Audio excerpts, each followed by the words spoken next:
지난달에 저는 우리 가족들과 함께 스톤보이라는 연극을 관람했습니다. 스톤보이는 호주의 작가 콜린 티일리의 소설 작품인데요.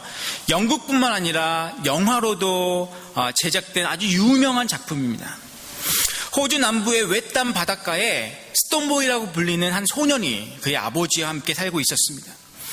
책에는 그 분명한 이유가 나오지 않지만 소년의 어머니가 죽자 소년의 아버지는 이 소년을 데리고 그 외딴 바닷가로 이주합니다. 그리고 소년을 세상으로부터 철저하게 단절시키고 보호하면서 살아가고 있었습니다. 어느 날 두 사람은 사냥꾼에 의해서 자기 부모를 잃은 새끼 펠리컨 3마리를 발견하게 됩니다.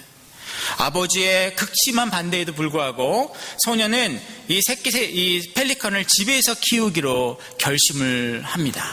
그리고 그 새끼 펠리컨 이름을 미스터 프라우드, 미스터 폰더, 미스터 퍼시블 이렇게 각각 세 이름을 붙여줍니다. 이 중에서 이 미스터 퍼시블은 세상과 단절된 소년의 자화상입니다. 여러분 아시겠지만 이 퍼시벌이라는 인물은 이 아더왕의 원탁의 기사에 나오는 인물이고 원탁의 기사들 중에 한 사람입니다. 이 퍼시벌도 소년처럼 어렸을 때 아주 외딴 산 속에서 자기의 출생의 비밀이나 자기 가족의 역사를 알지 못한 채 자랐던 그런 인물입니다. 스톤보이가 이 어린 펠리칸을 미스터 퍼시벌이라고 이름을 붙여주면서 이 소년이 이런 얘기를 합니다. 얘는 너무너무 아파. 이 말은 당시 소년의 심리적이고 영적인 상태를 그대로 보여주는 대목입니다. 얼마 후 시간이 흘러서 이 새끼 펠리컨들은 성인이 되었고 소년은 이 펠리컨들을 자연으로 떠나보냈습니다. 미스터 프라우드와 미스터 폰더는 소년을 떠났지만 미스터 퍼시벌은 다시 소년에게 돌아옵니다. 엄청난 폭풍이 치던 날 소년과 아버지는 미스터 퍼시벌이 밧줄을 던져주는 그런 화력으로 배가 난파되어서 물에 빠져있는 여러 명의 선원들을 구해주는 사건이 일어납니다. 이때 선원들은 너무너무 고마워서 소년이 학교에 다닐 수 있도록 돕겠다 그렇게 제안하지만 소년은 자신의 그 자리를 떠나고 싶어 하지 않았습니다. 얼마 후에 미스터 퍼시벌이 사냥꾼에 의해 죽임을 당하는 사건이 일어납니다. 그리고 그 사건은 소년을 완전히 그 내부에서부터 변화시키는 그런 충격적인 사건이 됩니다. 미스터 퍼시벌의 죽음 앞에 소년은 다시 세상으로 나가기로 결심을 합니다. 그의 운동 생활은 끝이 났고 그의 내부적인 이 스톰도 서서히 드디어 잠잠해집니다. 연극을 보는 저는 계속해서 이 연극에 대해서 특별히 이 소년의 삶과 직접적으로 연결되어 있는 이 미스터 퍼시벌의 역할에 대해서 계속적으로 생각하게 되었습니다. 저의 개인적인 해석이긴 합니다만 저는 미스터 퍼시벌이 우리 구주 예수 그리스도와 참 비슷하다라는 생각을 강하게 가지게 되었습니다. 미스터 퍼시벌이 이 소년의 외부와의 단절된 정체성, 즉 병든 자를 보여주고 있는 것처럼 예수님도 이 땅에 오셔서 우리의 병든 자, 하나님과의 깨진 관계를 보여주셨습니다.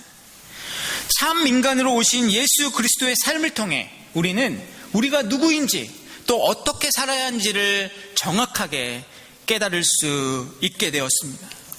뿐만 아니라 이 미스터 퍼시벌의 죽음 앞에 또 이 죽음을 통해 소년이 자신의 껍질을 깨고 세상으로 나아갈 수 있었던 것처럼 예수 그리스도의 죽음과 부활을 통해 우리도 하나님과의 단절된 그 단절을 넘어서 하나님과 화해할 수 있게 되었습니다.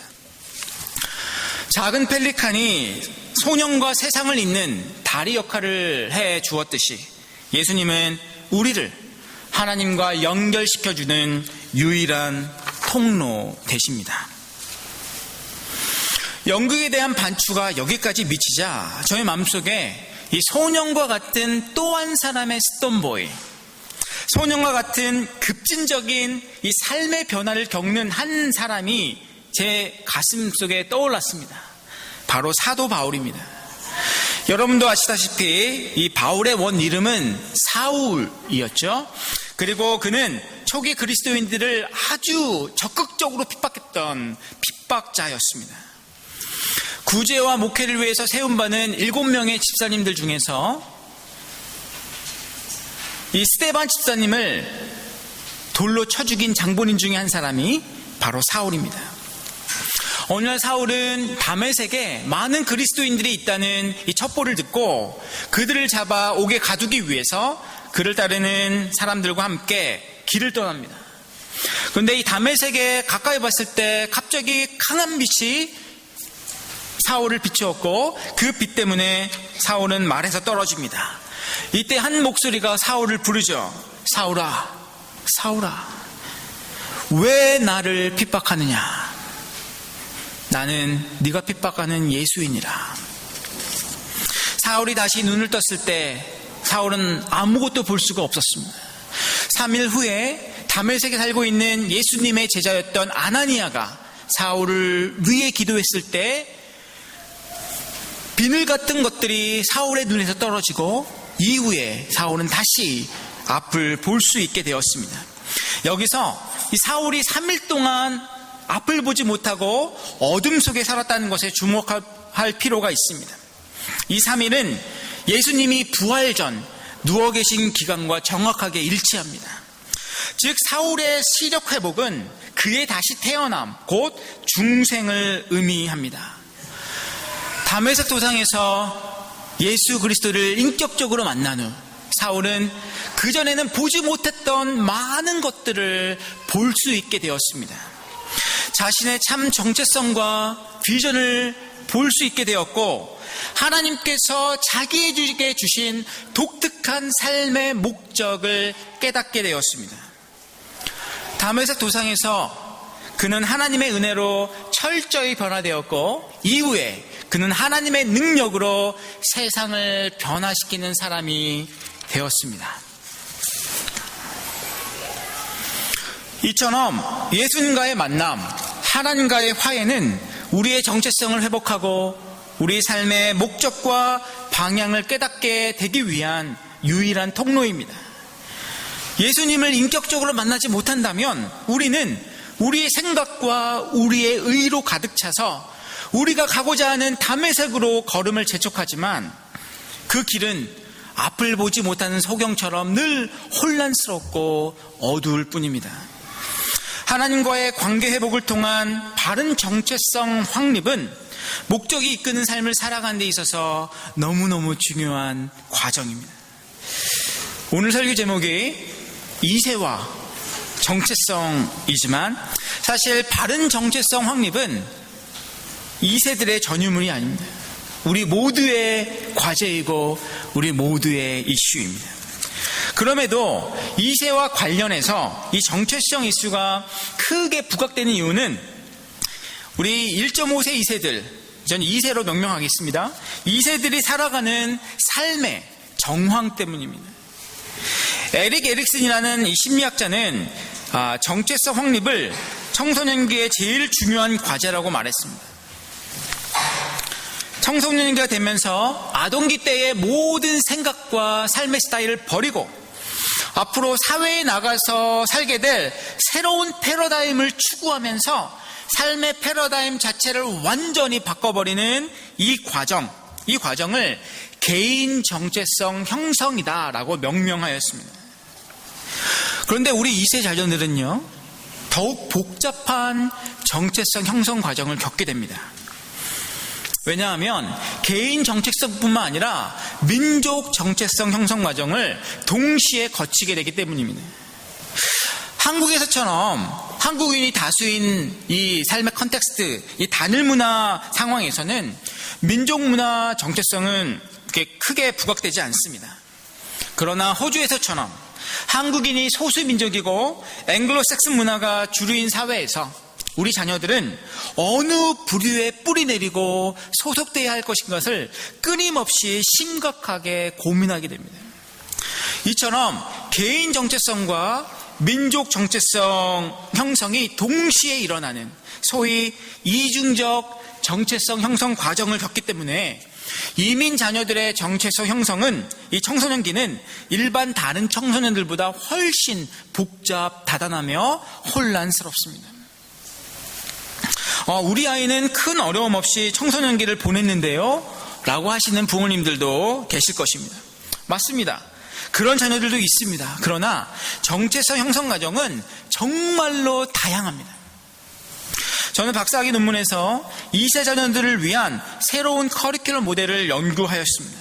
이를 위해서 4개 한인교회에 출석하는 총 18명의 2세 자녀들을 심층 인터뷰했고 10명의 교사들과 4명의 목회자들을 인터뷰했습니다.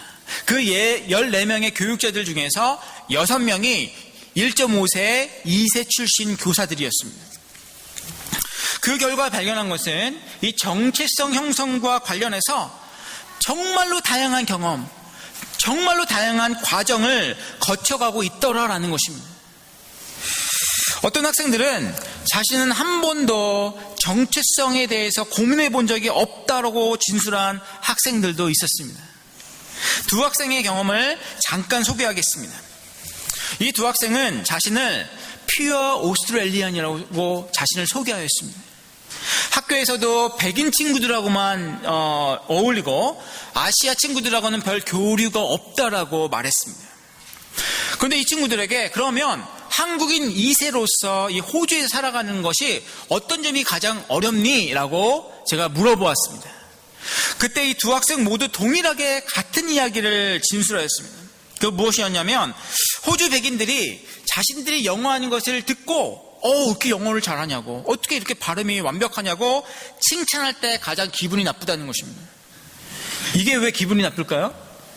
이 칭찬 뒤에는 자신들이 순수 호주인이 아닌 이민자 혹은 아시아계 학생으로 인식되고 있는 그 인식이 숨어 있기 때문입니다.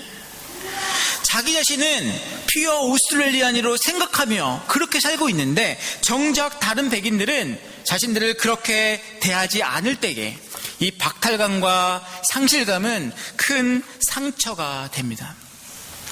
이를 racial categorization이라고 말합니다. 즉 여기서 태어나서 혹은 여기서 어렸을 때 이민 와서 영어를 완벽하게 구사해도 사람들은 일단 우리의 피부색을 보고 우리를 판단한다는 것입니다. 호주가 아무리 다문화 사회가 되었다 하더라도 아직까지 주류는 유럽 백인들이기 때문에 퓨어 오스트레일리안으로 자연스럽게 인정받기에는 아직도 갈 길이 먼 것 같습니다. 그렇기 때문에 자신을 순수 호주인이라고 생각하고 한국어, 한국 문화에는 전혀 관심 없이 성장하는 아이들이 성장하면서 이러한 네거티브 경험을 하게 되고 그러면서 훨씬 심각한 정체성 혼란을 겪게 된 경우가 아주 많습니다. 제가 2세 학생들을 인터뷰하면서 또 느낀 또 한 가지는 많은 학생들이 한국 문화와 이 호주 문화를 이분법적으로 생각하고 있었다는 것입니다. 위에서 잠깐 소개한 이 친구들처럼 자신을 순수 호주인이다 라고 생각하는 친구들이 있었고 반면 나는 호주에서 사는 한국인이다 라고 얘기하는 친구들도 한두 명 있었습니다.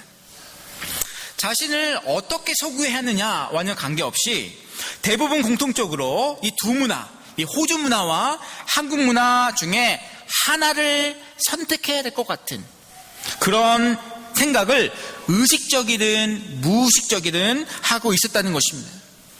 이런 이분법적인 사고는요, 우리 부모나 1세 어른들에게서 연유되는 경우가 많습니다. 우리는 너무도 쉽게 어린 아이들에게 너는 호주인이니 한국인이니? 라고 질문을 합니다. 그럼 아이들은 어렸을 때부터 이 질문에 대답을 해야 되는 거죠.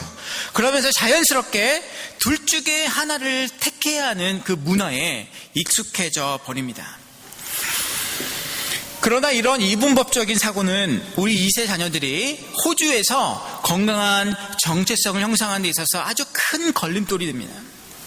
대부분의 경우 우리 자녀들은 호주 주류 사회에서 순수한 호주인으로 받아들이지 않는 경험을 하게 됩니다. 제가 인터뷰한 18명의 학생 모두 학교에서는 작든 크든 인종차별이 있다라고 얘기합니다. 근데 많은 부모님들은 우리 아이들이 인종차별을 받는 것을 잘 듣지 못하거나 잘 인식하지 못합니다. 인종차별은 이 사회의 fact of life입니다. 단지 아이들은 그것을 자기가 속으로 소화하거나 아니면 마인드 컨트롤을 할 뿐입니다. 동시에 이 한국 사회에서는 또 우리 아이들은 순수한 한국인으로 받아들여지지 못합니다. 이것이 우리 이민 자녀들의 존재, 비잉입니다. 즉 우리 자녀들은 정도 아니고 반도 아닙니다. 정과 반이 만나 이루는 합입니다. 따라서 이 두 문화 사이에서 하나를 선택하는 것이 아니라 이 두 문화의 유산으로 건강한 합의 문화, 합의 정체성을 만들어갈 수 있도록 돕는 것이 우리 교사와 우리 부모들의 역할이어야 할 것입니다. 이것은 우리 자녀들의 정체성일 뿐만 아니라 우리 자녀들만이 가질 수 있는 무궁무진한 가능성입니다. 마지막으로 나누고 싶은 이 세 학생들과의 인터뷰 연구 결과는 신앙의 역할입니다. 많은 학생들이 그리스도인이라는 이 정체성을 자신의 중요한 정체성으로 인식하고 있었습니다. 이 모두 교회 열심히 다니는 친구들이었으니까요. 어떤 학생들은 자신이 그리스도인이라는 그 정체성을 가지게 된 이후부터는 더 이상 호주냐 한국인이냐라는 이 부분에 대해서 고민하지 않게 되었다라고 진술하기도 하였습니다. 신앙으로 확립되는 이 그리스도인이라는 이 정체성은 분명 문화적 정체성보다 큰 범주이기 때문에 문화적 정체성으로 인해 생기는 많은 혼란과 많은 고민들을 어느 정도 해결해 줄 수 있습니다. 그러나 신앙으로 그리스도인의 정체성이 확립된다 하더라도 문화적 정체성 문제 자체가 해결되는 건 또 아닙니다. 정과 반을 넘어서 합의 문화와 정체성을 만들어가지 못한다면 아무리 신앙이 있어도 자신들의 중요한 파트가 해결되지 못한 상황에서 그 부분을 급히 봉합해버리고 살아가게 됩니다. 그리고 그렇게 해결되지 못한 이슈들은 결정적일 때 골마 터지게 됩니다. 그러나 오늘날 많은 이민 가정에서의 부모님들과 또 이민 교회에서의 목회자들과 교사들은 어떻게 합의 문화를 만들어갈 수 있도록 도울 것인가에 대한 생각에 이르지 못하는 경우가 많이 있습니다. 단지 신앙이 중요하다, 그래서 교리교육과 성경 교육에만 집중한다든지 아니면 한국어와 한국 문화를 전수하는 데 집중하는 경우가 참 많이 있습니다. 이는 우리 학생들의 컨텍스트를 무시하고 단지 진공 상태에서 어른들이 생각할 때 옳은 것들을 주입하는 그러한 상황이 되어버리고 맙니다. 이와 관련해서 주목할 만한 사실은 많은 학생들에게 제가 너희들이 다니고 있는 이 학생부 교육 중에서 어떤 부분이 가장 아쉬운 부분이니? 라고 질문했을 때 대부분 공통적인 대답을 했다는 사실입니다. 그것이 무엇이었냐면 공통적으로 학교생활, 친구관계, 이 학교 친구에서의 갖는 그런 인종차별과 그런 어떤 편견에 대한 문제, 이런 어떤 삶의 이슈들이 학생부 혹은 이 교회학교에서 제대로 언급되지 않고 있다는 사실이었습니다. 그러다 보니까 배우는 내용과 자신의 삶이 제대로 연결되지 못할 때가 참 많았다라는 그런 부분들을 공통적으로 진술하면서 우리 교회에서 좀 더 이러한 삶의 이슈들에 대해서 좀 정확하게 이해하고 그 부분에 대해서 우리를 좀 상담해 주시고 또 멘토링 해 주셨으면 좋겠다라는 이야기들을 참 많이 하였습니다. 왜냐하면 이 부분은 부모님들과 또 대화할 수 없는 부분들이 또 많기 때문입니다. 따라서 학생들이 처해 있는 상황, 즉 소수 민족의 자녀로서 앵글로색슨 문화가 주를 이루는 이 호주 사회에서 살아가는 그들의 복잡다단한 이 상황들, 그들의 존재의 상황들을 충분히 이해하고 공감하는 것이 건강한 가정교육, 건강한 교회교육의 출발점이 돼야 된다는 사실입니다. 이는 이 땅의 토양을 먼저 알고 그 토양에 맞게 씨를 뿌리고 경작하는 농부의 마음과 같습니다. 이런 관점에서 오늘 우리가 읽은 이 본문이 주는 교육적 통찰이 있습니다. 오늘 읽은 본문은 하나님의 선지자 엘리야가 이 850명의 바알 아세라 선지자들과 벌인 갈멜산 결투에 대해서 기술하고 있습니다. 이 바알과 하나님, 이 두 신을 위한 번제단을 만들고, 그리고 송아지의 각을 떠서 거기에 넣고 서로 각 선지자들이 각 신에게 기도해서 하늘에서 불이 내려서 그 번제물을 불태우는 신이 정말 살아있는 신이다 라고 결투한 것이 바로 갈멜산 결투의 요지입니다. 먼저 바알과 아세라 선지자들이 기도했지만 반나절이 지나도록 아무런 일도 일어나지 않았습니다. 그러나 엘리야가 기도했을 때, 기도하자마자 하늘에서 불이 내려와 번제물을 불살랐고 바알과 아세라 선지자 850명은 이스라엘 백성들에게 도륙당합니다. 본문을 묵상하면서 첫째로 엘리야의 강건한 믿음과 이 거룩한 용기에 새삼 놀라게 됩니다. 또한 엘리야가 보여주는 이 교육적 통찰, 이 본문에서 발견되는 이 교육적 통찰을 보면서 더욱더 놀라게 됩니다. 갈멜산 결투의 목적은 850명의 바알 아세라 선지자를 처단하는 것이 아닙니다. 갈멜산 결투의 목적은 하나님을 만나지 못한 이스라엘 백성들, 그들의 참 정체성을 회복하는 것이고 삶을 변화시키는 것이 이 갈멜산 결투의 목적이었습니다. 21절 말씀은 이를 분명히 보여주고 있는데요, 21절 말씀은 엘리야가 그 백성들에게 이야기하는 것입니다. 엘리야가 모든 백성에게 가까이 나아가 이르되 너희가 어느 때까지 두 사이에서 머뭇머뭇하려느냐. 여호와가 만일 하나님이면 그를 쫓고 바알이 만일 하나님이면 그를 쫓을지니라 하니 백성이 한 말도 대답지 아니하는지라. 엘리야는 결투를 벌어온 백성들에게 너희들의 참 정체성을 회복하라 라고 도전을 하고 있습니다. 그때 이때 이 이스라엘 백성들은 아무런 대답도 하지 않았다 기록하고 있습니다. 그들에게 여호와 하나님은 바알과 함께 섬기는 그저 여러 신들 중에 하나일 뿐이었습니다.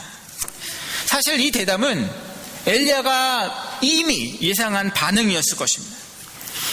반나절 동안이나 바알과 아세라 선지자들이 기도하고 간구했지만 아무런 일이 일어나지 않자 이제 엘리야의 차례가 되었습니다. 엘리야는 다시 한번 백성들을 부릅니다. 그러나 이때는 말이 아닌 무언가를 보여줍니다.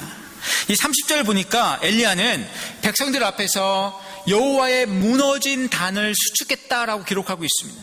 이때 이스라엘 12지파를 상징하는 12개의 돌을 치한 후에 이 12돌을 사용해서 무너진 하나님의 제단을 묵묵히 쌓는 것을 보여줍니다. 그리고 그것을 통해서 그들이 하나님의 백성임을, 그들이 하나님의 선민임을, 그들이 잃어버리고 있었던 정체성을, 그리고 하나님과의 관계를 리마인드 해줍니다. 더 나아가서 이 단을 쌓은 후에 이 단주에 도랑을 만들죠. 그리고 송아지의 각을 떠서 나무 위에 얹고 그 다음에 이스라엘 백성들에게 시켜서 뭘 하죠? 큰 통에 물을 채운 다음에 그 송아지와 제단에 붓게 합니다. 그거를 4번 더 시킵니다. 이를 통해 이스라엘 백성들은 더 이상 구경꾼이 아닌 이 결투에 참여하는 사람들이 되었습니다. 엘리야가 단을 쌓는 모습들을 보고 물을 길러 직접 번제물과 나무 위에 붓고 물이 철철 흐르는 것을 옆에서 지켜본 이스라엘 백성들에게 하늘에서 내려온 불의 의미는 남달랐을 것입니다. 38절과 39절은 다음과 같이 말하고 있습니다. 이에 여호와의 불이 내려서 번제물과 나무와 돌과 흙을 태우고 또 도랑의 물을 핥은지라. 모든 백성이 보고 엎드려 말하되 여호와 그는 하나님이시로다.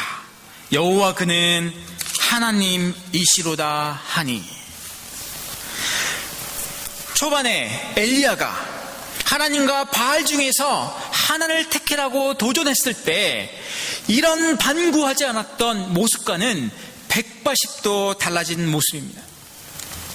이 사건에서 엘리야가 사용한 이 교육적 기제는 관찰과 참여였다는 사실에 주목할 필요가 있습니다. 엘리야는 그들이 무엇이 잘못되었는지 일장 설교를 한다거나 아니면 어떻게 변화될 수 있는지 어떤 강의를 하지 않았습니다. 엘리야는 먼저 그들 앞에서 12돌을 취하여 무너진 여호와의 단을 수축하는 것을 묵묵히 보여주었습니다. 최근에 저는 서서평 선교사에 대한 글을 읽고 큰 감동을 했습니다. 서서평 선교사는 1912년 32살의 나이로 조선에 온 독일 출신 미국 선교사였던 엘리자베스 셰핑입니다. 양국주 선교사는 이 서서평 선교사를 다음과 같이 소개하는데요. 1934년 6월 서서평 선교사는 광주에서 만성 풍토병과 과로, 영양실조로 숨졌습니다. 그녀가 남긴 건 담요 반장, 동전 7전, 강냉이 가루 2호뿐이었습니다. 한 장 남았던 담요는 이미 반으로 찢어 다리 및 거지들과 나눴습니다. 시신도 유언에 따라 의학 연구용으로 기증됐습니다. 찢어지게 가난한 나라 조선에서 22년간 보리밥에 된장국을 먹고 고무신을 끌고 다니며 조선인의 친구가 아니라 그저 조선인으로 살았던 사람, 가난하고 병든 이웃, 나환자들을 죽기까지 섬겼던 그 사람을 우리는 너무나 쉽게 잊고 살았습니다. 서서평 선교사는 영양실조로 죽기까지 14명의 고아들을 입양하였고 38명의 과부들을 돌보는 거두어들인 조선의 어머니였습니다. 이분에 관한 아티클을 읽고 연구소 페이스북 페이지에 링크하여 올리면서 저는 이렇게 적었습니다. 그리스도를 닮는 삶만큼 위대한 기독교 교육은 없습니다. 이처럼 가르치고 싶은 것을 몸으로 살아내어 보여주는 교육이 얼마나 파워풀한지를 엘리야의 갈멜산 전투는 잘 보여주고 있습니다. 가르치고 싶은 것을 삶으로 보여주는 교육이 얼마나 중요한지 이 통찰은 우리 부모님들과 우리 교사들에게 주는 도전은 아주 크다고 할 수 있겠습니다. 더 나아가 엘리야는 백성들로 하여금 자신의 이 교육, 자신의 사역에 참여하게 하였습니다. 여러분 아시겠지만 귀로 들은 것은 한쪽 귀로 그냥 흘러가게 됩니다. 그러나 귀로 들은 것을 한번 생각하고 또 반추하게 되면 나중에 다시 꺼낼 수 있도록 우리의 마음의 창고에 저장이 됩니다. 그러나 귀로 들은 것을 몸으로 익히게 되면 늘 살아 숨쉬는 진짜 지식이 됩니다. 우리 교회 교육과 이 가정 교육에서 가장 약한 부분 중에 하나가 바로 아이들이 직접 말씀을 체험하고 직접 말씀을 순종케 할 수 있는 참여의 기회를 제공하는 것, 이것이 참 약한 부분입니다. 그러면 어떻게 참여하게 할 수 있을까요? 이 부분은 오늘 오후 강의 시간에 다룰 4월 시간에 좀 더 직접적으로 생각을 해보겠습니다. 지금 이 시간에서 얘기하기에는 너무 시간이 길어져서요. 말씀을 정리하겠습니다. 스톤보이처럼 사울과 엘리야 시대의 이스라엘 백성들처럼 건강한 정체성을 갖는 것은 보다 행복하고 의미 있는 삶을 살아가기 위한 아주 필수 불가결한 과정이요, 통로입니다.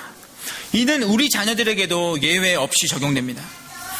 그러나 유럽 백인 문화 중심 사회에서 아시아계 소수 민족으로 살아가는 우리 자녀들에게 정체성 형성 과정은 우리가 생각하는 그 이상으로 복잡하고 혼란스럽다는 것입니다.